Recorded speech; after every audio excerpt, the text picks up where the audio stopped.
حضرت علی نے فرمایا تھا حضرت فاطمہ کو دفن کرنے کے بعد لِكُلِّ اجْتِمَاعٍ مِّن خَلِيلَيْنِ فُرْقَةٌ وَكُلَّ الَّذِي قَبْلَ الْمَمَاتِ قَلِيلٌ۔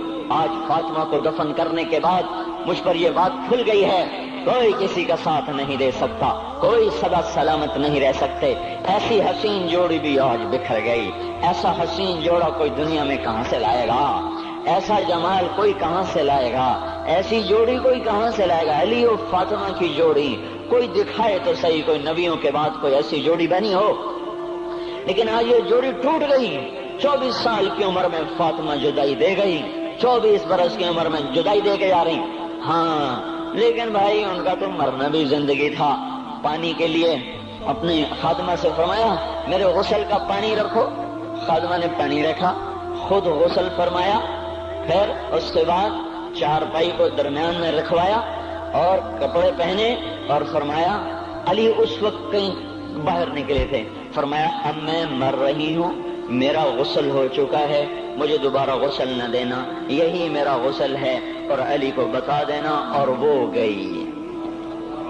ہاں آپ نے کہا تھا حضرت فاطمہ سے میں جا رہا ہوں، وہ رونے لگی، پھر آپ نے پھر کان میں کہا نہیں نہیں تو غم نہ کر، سب سے پہلے تو ہی مجھ سے آ کے ملے گی۔ پھر وہ ہنسنے لگی۔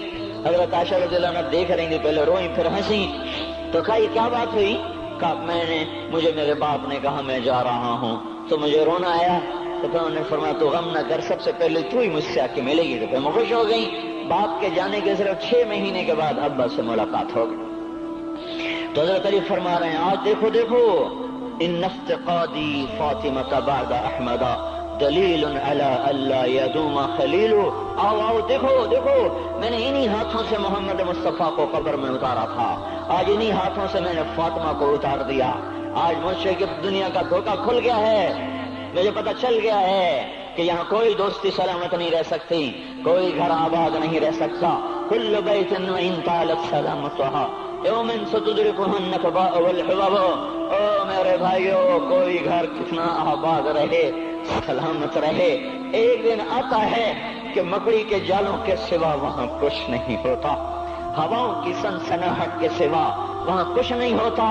اللہ کا واسطہ دیتا ہوں فیصلہ آباد سے دھوکہ نہ کھاؤ، اس کے بازاروں سے دھوکہ نہ کھاؤ، ہوش میں آؤ، ہم غلط جا رہے ہیں۔ اور میرے بھائیو اگر مر کے اللہ کے پاس جانا ہے تو اس زندگی سے واپس آؤ، واپس آؤ، میں اللہ کا اس کے رسول کا واسطہ دیتا ہوں۔ اگر مر کے کہیں اور چلے جانا ہے، اگر مر کے اللہ کے پاس نہیں جانا یا اللہ کے رسول کا سامنا نہیں ہے، جو مرضی کرو، پھر ہم بھی چھوڑیں، اب ہمیں بھی کچھ سمجھاؤ۔ ہم کیوں بول بول کے گلے کی ایک ایک رگ میں درد اتار بیٹھے، گھر چھوڑ چھوڑ چھوڑ چھوڑ، سارا وجود ہڈیوں میں درد اتر گیا ہے، تو کچھ ہمیں بھی راستہ بتاؤ کہ یہ راستہ ہے، اس پہ موج میلہ بھی ہوگا، اللہ بھی نہیں ملے گا۔ آؤ ہم سب پھر ہم بھی مل کر تمہارا ساتھ دیں۔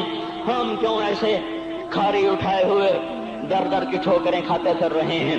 میرے بھائیو، اور اگر ایسا کوئی راستہ نہیں ہے، اور میں بتا رہا ہوں کوئی نہیں ہے، کوئی نہیں ہے، کوئی نہیں ہے، میرے پاس کوئی مضمون نہیں بیان کرنے کو۔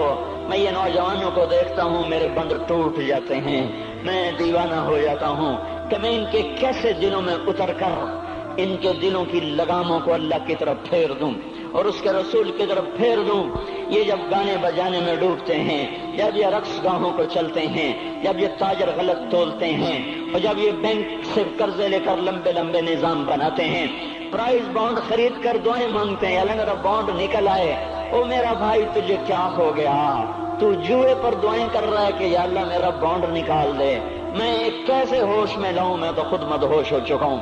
میں تو صدمے جیسے آدمی کو پاگل کر دیتے ہیں، دیوانہ کر دیتے ہیں۔ وہ دیوانگی کی کیفیت ہے کہ کوئی سنتا ہی نہیں، کوئی مانتا ہی نہیں، 4 دن کے تھوڑی دیر کے لیے ہائے ہائے کرتے ہیں، پھر وہی ڈگر، وہی راہیں، وہی غفلت، وہی صبحیں، وہی شامیں۔ کہاں سے کوئی آئے گا؟ کون سی آواز آئے گی؟ کوئی قیامت کے کڑکا کو سننا چاہتے ہو؟